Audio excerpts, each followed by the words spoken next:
أعوذ بالله من الشيطان الرجيم يا أيها الإنسان ما غرك بربك الكريم.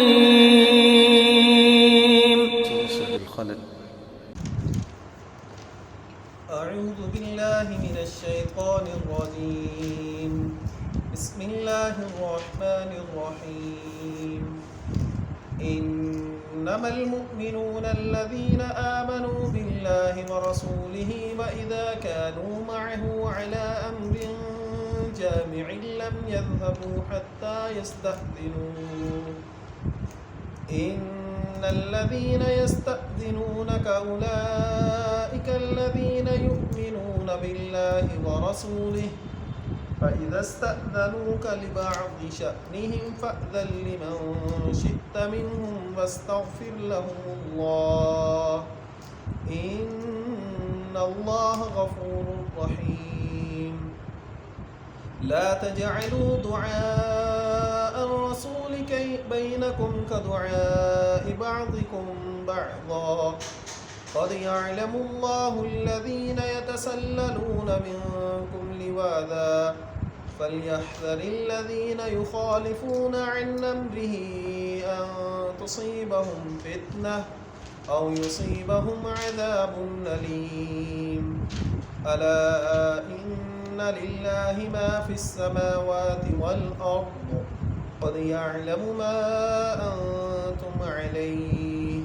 ويوم يرجعون إليه فينبئهم بما عملوا والله بكل شيء عليم. اللهم انفعنا بما علمتنا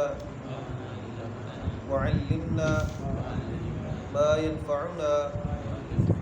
وزدنا علما. اللهم أرنا الحق حقا وارزقنا اتباعه وأرنا الباطل باطلا وارزقنا اجتنابه.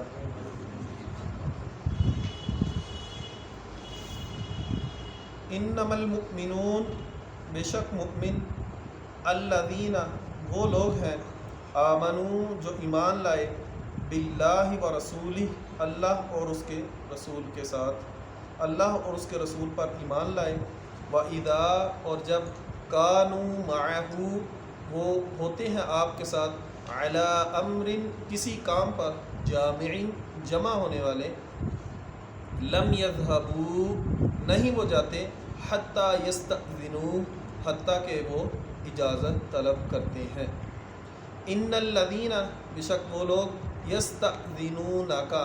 جو آپ سے اجازت طلب کرتے ہیں اولئک الذین یہی وہ لوگ ہیں یؤمنون جو ایمان لاتے ہیں باللہ و رسولہ اللہ اور اس کے رسول کے ساتھ فإذا استأذنوک بس جب وہ آپ سے اجازت طلب کریں لبعض شأنہم کسی کام کے لیے فأذن پس آپ اجازت دیں لمن شئت منہم ان میں سے جس کے لیے آپ چاہیں واستغفر لهم اللہ اور ان کے لیے اللہ سے مغفرت طلب کریں. ان اللہ بے شک اللہ غفور الرحیم بے حد بخشنے والے نہایت مہربان ہے. لا تجعلوا نہ تم بناؤ دعاء الرسول رسول کی بلانے کو رسول کی پکار کو بینکم اپنے درمیان کدعاء بعضکم بعضا کدعاء بعضکم اپنے میں سے بعض کی پکارنے کی طرح بعضا جیسے وہ دوسرے کو پکارتا ہے. قد یعلم اللہ تحقیق جانتے ہیں اللہ تبارک و تعالی الذین ان لوگوں کو یتسللون منکم جو تم میں سے کھسک جاتے ہیں لواذا آڑ لیتے ہوئے فلیحذر الذین پس چاہیے کہ ڈریں وہ لوگ یخالفون جو مخالفت کرتے ہیں عن امرہ اس کے حکم کی ان تصیبہم فتنہ یہ کہ پہنچے ان کو کوئی فتنہ او یصیبہم یا پہنچے ان کو عذاب علیم دردناک عذاب. الا خبردار ان للہ بے شک اللہ کے لیے ہے ما فی السماوات والارض جو کچھ بھی آسمانوں میں ہے اور زمین میں، قد تحقیق یعلم وہ جانتا ہے ما انتم علیہ جس روش پر تم ہو، ویوم یرجعون ویوم اور اس دن یرجعون الیہ لوٹائے جائیں گے اس کی طرف، فینبئہم بس وہ خبر دے گا انہیں بما عملوا ان اعمال کی جو وہ کرتے تھے، جو انہوں نے اعمال کیے، واللہ اور اللہ بکل شیء علیم ہر چیز کو خوب جانتا ہے۔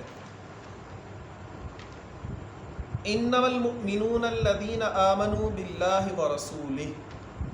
پیچھے آیت مبارکہ میں تھا کہ گھر کے اندر آنے کے آداب میں سے اللہ تبارک و تعالی نے ہر طرح کے آداب اخلاقیات قرآن مجید کے اندر ذکر فرما دیے، خصوصی طور پر وہ جو نبی علیہ الصلاۃ والسلام کے ساتھ خاص ہوں۔ جیسے اگر نبی علیہ الصلاۃ والسلام بلائیں تو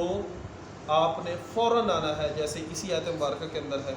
دوسرا، اگر نبی علیہ الصلاۃ والسلام کبھی دعوت پر آپ کو بلائیں تو کیا سورہ احزاب کے اندر ہے فَإِذَا تَعِنْتُمْ فَانْتَشِرُوا وَلَا مُسْتَأْنِسِينَ لِحَدِيثٍ، کہ اگر نبی تمہیں دعوت پر پکارے تو تم نے وہاں جانا ہے، کھانا کھانا ہے، اور کھانا کھانے کے بعد وہاں بیٹھ کے گپ شپ نہیں لگانی۔ گویا کہ نبی علیہ الصلاۃ والسلام کو جو اللہ تبارک و تعالیٰ نے اخلاقیات بتائیں وہ پوری امت کے لیے، کہ اگر آپ کسی کے گھر میں جاتے ہیں، کوئی آپ کو دعوت کے لیے بلاتا ہے تو کیا آپ جب دعوت کے لیے بلایا گیا جاؤ، دعوت ختم ہوئی تو وہاں بیٹھ کے گفتگو کو لمبا نہیں کرنا، کھانا کھایا اور وہاں سے برخاست ہو جاؤ، اٹھ کے چلے جاؤ، گھر سے چلے جاؤ، بعد میں جہاں مرضی بیٹھے مجلس لگاتے رہو، لیکن جس گھر کے اندر ہو۔ کیوں؟ بعض دفعہ کیا ہوتا ہے کہ کھانا جو ہے وہ آپ 3-4 آدمیوں کا بنایا ہے اور آدمی زیادہ بھی آ جاتے ہیں، لیکن وہ کھانا گھر والوں نے بھی کھانا ہوتا ہے، تو ہوتا ہی ہے کہ آدمی جو ہے وہ آرام سے پہلے ادھر بیٹھے ہیں، کھانا کھایا، پھر گپ شپ لگاتے رہتے ہیں، وہ گھر والے جو وہ انتظار میں بیٹھے ہوئے کہ کھانا آئے واپس اور ہم کھائیں۔ بہتر کیا ہے، آپ کھانے کے لیے گئے ہیں، کھانا کھائیں اور فوراً سے وہاں سے اٹھ کے چلے جائیں، تاکہ گھر والے بھی آرام سے سکون سے اپنا کھانا کھائیں، صفائی ستھرائی کا جو بھی انہوں نے کرنا ہے وہ کریں۔ ساتھ ہی اللہ نے کیا فرمایا، ان ذالکم کان یؤذی النبی فیستحیی منکم، تمہارا کھانے کے بعد نبی کے گھر میں بیٹھا رہنا نبی کو کیا دیتا ہے؟ اذیت دیتا ہے۔ فیستحیی منکم، وہ تم سے حیا کرتے ہیں کہ وہ تمہیں یہ نہیں کہتے بھائی کھانا کھا لیا ان جاؤ، نبی آپ کو یہ نہیں کہتے۔ تو کبھی بھی مہمان کسی نے بھی نہیں کہا بھائی روٹی کھا لی ہے چل ہوں اپنے گھر، کوئی بھی مہمان یہ نہیں، کوئی بھی میزبان اپنے مہمان کو نہیں کہتا کہ روٹی کھا لی ہے تو چل اپنے گھر۔ یہ جتنے بھی آداب ہیں یہ اللہ تبارک و تعالیٰ نے کن کے لیے بنائے؟ ہمارے لیے بنائے، کہ ہم نے اگر کسی کے گھر جانا ہے تو اس کے کہنے سے پہلے خود ہی اٹھ کے چلے جانا ہے، اور اگر کوئی ہمارے گھر آئے تو اس کو بھی اس بات کا پتہ ہونا چاہیے کہ ہم جائیں کھانا کھائیں اور کھانا کھانے کے بعد وہاں سے اٹھ کے چلے جائیں۔ اور یہاں کیا ہے کہ جب انما المؤمنون الذین آمنوا باللہ ورسولہ، بے شک مؤمنوں کی اللہ تبارک و تعالیٰ نے یہاں خوبی بیان کی کہ انما المؤمنون بے شک مومن کون لوگ ہیں؟ الذین آمنوا باللہ ورسولہ، جو اللہ اور اس کے رسول کے اوپر ایمان لاتے ہیں، صرف مومن وہ ہیں، ان کے علاوہ کوئی مومن نہیں، بے شک وہ جتنا مرضی دعویٰ کرتا رہے۔ قالت الاعراب آمنا، آگے سے اللہ نے کیا کہا، قل لم تؤمنوا، تمہارا ایمان ابھی پورا نہیں ہے، صرف زبانی کلامی کہنے سے ایمان نہیں آتا، یہ عملی طور پر اس کا اظہار کرنا پڑتا ہے پھر ایمان آتا ہے۔ الذین آمنوا باللہ ورسولہ، جو اللہ اور اس کے رسول کے اوپر ایمان لائے، وَإِذَا كَانُوا مَعَهُ عَلَىٰ أَمْرٍ جَامِعٍ، جب نبی علیہ الصلاۃ والسلام ان کو کسی بھی اجتماعی کام کے لیے بلائیں۔ نبی علیہ الصلاۃ والسلام اکثر اوقات مجالس کے اندر، مشاورت کے اندر، مختلف مقامات پر صحابہ کو جمع کرتے، ان سے مشاورت کرتے، جیسا کہ بہت سارے واقعات پر مشہور واقعات بھی ہیں، جیسے جنگ خندق کے لیے نبی علیہ الصلاۃ والسلام نے سب کو بلایا، مشورہ کیا، جنگ احد کے سے پہلے سب کو بلایا، مشورہ کیا کہ کیا جنگ جو ہے وہ باہر لڑنی چاہیے یا مدینہ کے اندر رہ کر لڑنی چاہیے۔ احد کے موقع پر مشورے کے بعد پھر میدان جنگ میں نکلے تھے، ایسے ہی خندق کے موقع پر سب سے مشاورت کی کہ ہمیں کیا کرنا چاہیے، ہماری تعداد جو ہے وہ بہت کم ہے، دشمن کثیر تعداد کے اندر ہے، تو پھر مشاورت کے اندر سے وہ سارا پھر لائحہ عمل طے کیا گیا کہ خندق کھود لی جائے۔ اور اس کے علاوہ بھی نبی علیہ الصلاۃ والسلام نے بہت سارے مواقع پر صحابہ کو جمع کیا، اکثر مشاورت کے لیے بھی جمع کرتے تھے۔ تو وَإِذَا كَانُوا مَعَهُ عَلَىٰ أَمْرٍ جَامِعٍ، اور جب آپ ان کو کسی بھی اجتماعی کام کے لیے بلاتے ہیں، جب وہ آپ کے ساتھ اجتماعی کام کے اندر ہوتے ہیں تو کیا کرتے ہیں؟ لم یذهبوا حتی یستأذنوا، جب تلک ان کو نبی علیہ السلام خود نہیں کہتے وہ وہاں سے جاتے نہیں۔ اور اگر کسی کو کوئی کام پڑ جائے، کسی کو جانا پڑ جائے تو کیا؟ لم یذهبوا حتی یستأذنوا، وہ اس وقت تک نہیں جاتا حتی یستأذنوا، حتیٰ کہ وہ آپ سے اجازت طلب کرے۔ جب وہ آپ سے اجازت مانگ لیتے کہ کیا ہمیں اب جانے کی اجازت ہے، تو جب نبی علیہ السلام ان کو اجازت دیتے تو وہ اس وقت جاتے۔ ان الذین یستأذنونک، جو آپ سے آپ کی مجالس کے اندر سے اجازت لے کر چلے جائیں، اولئک الذین یؤمنون باللہ ورسولہ، یہی وہ لوگ ہیں جو اللہ اور اس کے رسول پر ایمان لاتے ہیں، کہ نبی علیہ السلام کی بات کو سن کر پوری طرح سمجھ کر پھر جاتے ہیں۔ یہ نہیں کہ نبی علیہ السلام گفتگو کر رہے ہیں اور یہ وہاں سے اٹھ کر چلے جائیں۔ اور آج بھی جس بھی موقع پر نبی علیہ السلام کے پیغام کو پہنچانے کے لیے اور اس کے علاوہ کسی بھی معاشرے کے اندر کسی حد کو نافذ کرنے کے لیے کوئی بھی عدالت کی طرف سے سمن جو جاری ہوتے ہیں، ان کے جواب کے اندر بھی جانا چاہیے، کیونکہ وہ بھی جیسے اللہ تبارک و تعالیٰ نے اپنے رسول کو بھیجا تھا کہ وہ نظام ایک قائم کرے، ویسے ہی عدلیہ اگر کسی ایسے کام کے اندر بلایا جہاں حدود کا نفاذ ہو تو وہاں بھی جانا جو ہے وہ لازم ہے۔ فَإِذَا اسْتَأْذَنُوكَ لِبَعْضِ شَأْنِهِمْ، اور بلکہ پیچھے یہ اللہ تبارک و تعالیٰ نے یہاں کیوں بیان کیا؟ سورہ توبہ کے اندر ہے وَإِذَا مَا أُنزِلَتْ سُورَةٌ نَظَرَ بَعْضُهُمْ إِلَىٰ بَعْضٍ، کہ جب کوئی بھی صورت نازل ہوتی تو منافق کیا کرتے؟ وہ ایک دوسرے کو ایسے کنکھیوں سے دیکھتے کہ کوئی ہمیں دیکھ تو نہیں رہا، تو ہوتا کیا؟ سورۃ نظر بعضهم الى بعض، وہ بعض کو دیکھتا، هل يراكم من احد، کیا ہمیں کوئی دیکھ رہا ہے؟ جب دیکھتے کہ کوئی نہیں،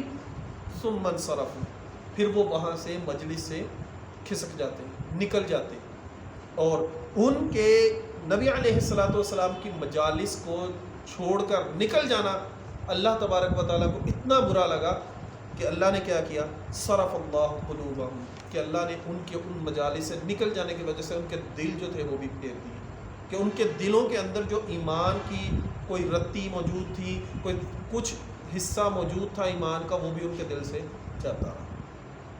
بِأَنَّهُمْ قَوْمٌ لَا يَفْقَهُونَ، کیونکہ وہ سمجھنے والی قوم ہی نہیں تھی، سمجھدار قوم ہی نہیں تھی، کہ ہم جس نبی پر ایمان لائے ہیں اگر ہم اس کی بات ہی نہیں مانیں گے، اس کی اتباع ہی نہیں کریں گے تو ہمارا ایمان کس کام کا؟ فَإِذَا اسْتَأْذَنُوكَ لِبَعْضِ شَأْنِهِمْ، اور اگر وہ آپ سے کسی کام کے لیے اجازت طلب کریں، فَأْذَن لِمَنْ شِئْتَ مِنْهُمْ، تو آپ جس کے لیے چاہیں اسے اجازت دے دیں، کہ آپ سے انہوں نے اجازت طلب کی، آپ دیکھیں کہ اگر تو ان کا کام آپ کے کام سے زیادہ اہم ہے تو آپ ان کو جانے کی اجازت دے دیں، لیکن اگر آپ کا کام جو ہے وہ زیادہ اہم ہے ان کے کام سے تو آپ کیا کریں؟ روک لیں ان کو، نہ اجازت دیں۔ فَأْذَن لِمَنْ شِئْتَ مِنْهُمْ، جس کے لیے آپ چاہیں اجازت دے دیں۔ وَاسْتَغْفِرُ لَهُمُ اللَّهُ، اور ان کے لیے اللہ تبارک و تعالیٰ سے مغفرت مانگیں، بخشش مانگیں کہ وہ آپ کے کام کو چھوڑ کر اپنے ذاتی کام کے لیے گئے ہیں۔ نبی کا کام جو ہے وہ زیادہ اہم ہے نسبتاً اپنے کام سے، کیونکہ النبی اولیٰ بالمؤمنین من انفسہم، نبی کا زیادہ حق ہے مومن کا ان کی جانوں سے بھی زیادہ، کہ جو اپنی جان سے زیادہ نبی علیہ السلام سے محبت نہیں کرتا، اس کی محبت جو ہے اس کے ایمان کا تقاضا ہے کہ جو زیادہ محبت نہیں کرتا اس کا ایمان بھی زیادہ نہیں، اس کا ایمان بھی کم ہے، وہ کسی بھی وقت نکل سکتا ہے۔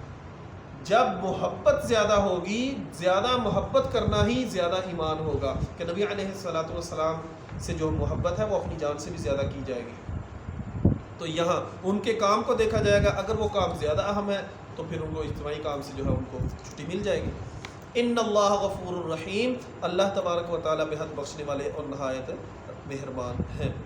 لا تجعلوا دعاء الرسول بینکم کدعاء بعضکم بعضا، لا تجعلوا دعاء الرسول، تم اپنے درمیان رسول کی دعا کو ایسے نہ بناؤ، کدعاء بعضکم بعضا، جیسا تمہارا بعض کو بلاتا ہے۔ یہاں دعا جو ہے نا یہ مختلف معانی کے لیے ہے۔ پہلا اس کا مطلب یہ کہ دعا کو ہم جو ہے وہ فاعل کی طرف مضاف کریں، یعنی رسول صلی اللہ علیہ وآلہ وسلم تمہیں بلائیں تو آپ صلی اللہ علیہ وسلم کے بلانے کو آپس میں ایک دوسرے کو بلانے کی طرح معمولی نہ سمجھو۔ سعید بن معلّہ رضی اللہ عنہ سے روایت ہے کہ وہ کہتے ہیں میں نماز پڑھ رہا تھا، نبی علیہ الصلوۃ والسلام نے مجھے بلایا تو میں نماز پڑھ رہا تھا، میں آرام سے نماز ختم کی تو نماز ختم کر کے گیا تو نبی علیہ الصلوۃ والسلام نے پوچھا تم آئے کیوں نہیں؟ انہوں نے کہا میں نماز پڑھ رہا تھا۔ تو نبی علیہ الصلوۃ والسلام نے فرمایا کیا تم نے نہیں سنا یا ایھا الذین آمنوا استجیبوا للہ وللرسول اذا دعاکم لما یحییکم، کیا تم نے نہیں سنا کہ نبی علیہ الصلوۃ والسلام جب بھی تمہیں بلائیں تو تم ان کی پکار کو سنو؟ تو میں نے تمہیں بلایا تھا، تم آرام سے نماز پڑھتے رہے۔ تو دوسری اس کی مثال کیا کہ مسجد قبلہ تین سب سے بڑی مثال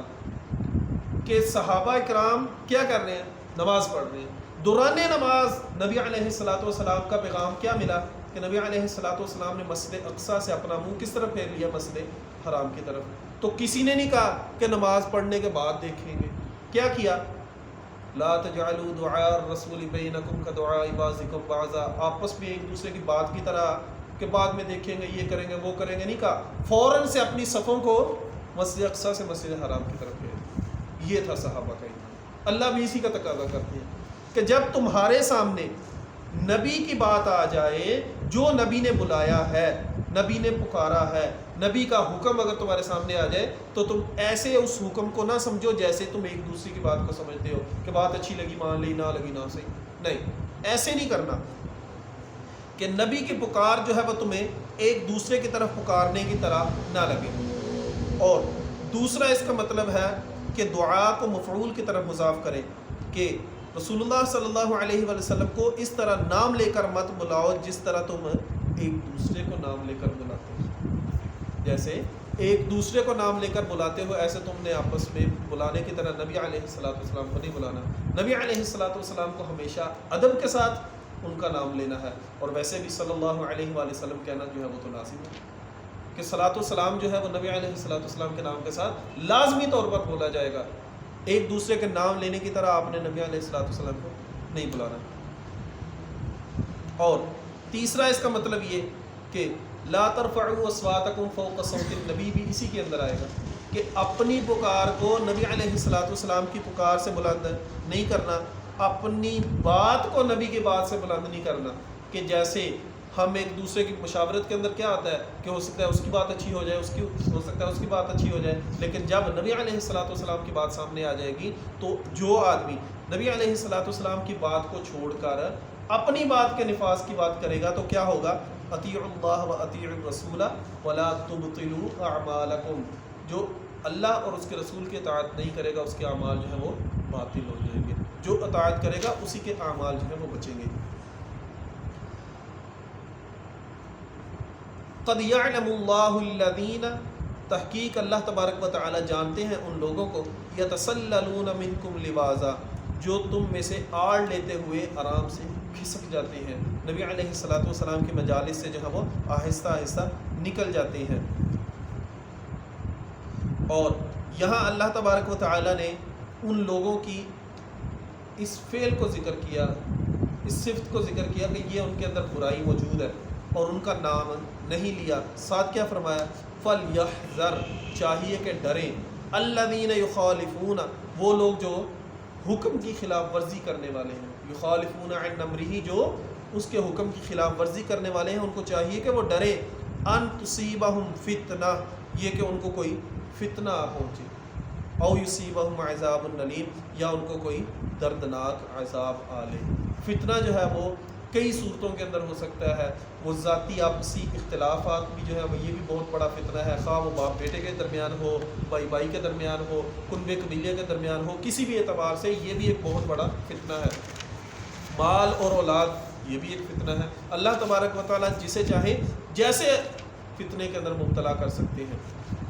او یصیبہم عذاب الیم، یا اسے کوئی دردناک عذاب آ لے۔ الا ان للہ ما فی السماوات والارض، خبردار بے شک جو کچھ بھی ہے وہ سارے کا سارا اللہ تبارک و تعالیٰ کے لیے ہے، آسمان و زمین کے اندر جو کچھ بھی ہے وہ سارا اللہ تبارک و تعالیٰ کا ہی ہے۔ قد یعلم ما انتم علیہ، تحقیق وہ جانتا ہے جن اعمال کے اوپر تم گامزن ہو، جو اعمال تم کر رہے ہو، جن راستوں کے اوپر تم چل رہے ہو، جو جو اعمال کر رہے ہو، سارے اللہ جانتا ہے۔ وَيَوْمَ يُرْجَعُونَ إِلَيْهِ، اور جس دن تمہیں اس کی طرف لوٹایا جائے گا، جس دن تم اس کی طرف لوٹائے جاؤ گے، فَيُنَبِّئُهُم بِمَا عَمِلُوا، تو وہ ضرور تمہیں خبر دے گا تمہارے اعمال کی۔ یہاں تو دنیا کے اندر تم آرام سے کھسک کے نکل جاؤ گے، اپنا دامن بچا لو گے، نبی علیہ السلام کے حکم کو ماننے سے حیل و حجت کے ساتھ بری ذمہ ہو جاؤ گے کہ کس طرح میں اس حدیث کو اپنے اوپر سے جو ہے وہ سائڈ پہ کر لوں کہ یہ حدیث جو ہے میرے اوپر لاگو نہیں ہوتی، کس طرح جو ہے وہ ہم ادھر ادھر کی باتیں بتا کے بنا کے اپنے آپ کو جو اس حدیث سے بری ذمہ کر لیں گے۔ لیکن اللہ تبارک و تعالیٰ جانتے ہیں کہ کس نے حدیث کے اوپر عمل کیا، کس نے حدیث کے اوپر عمل نہیں کیا، کس نے قرآن کو سمجھا، کس نے قرآن کو نہیں سمجھا۔ فَيُنَبِّئُهُم بِمَا عَمِلُوا، پھر ضرور اللہ تبارک و تعالیٰ ان کو خبر دے گا جو بھی وہ عمل کرتے رہے۔ وَاللَّهُ بِكُلِّ شَيْءٍ عَلِيمٌ، اور اللہ تبارک و تعالیٰ ہر چیز کو خوب اچھے طریقے سے جاننے والے ہیں۔ وآخر دعوانا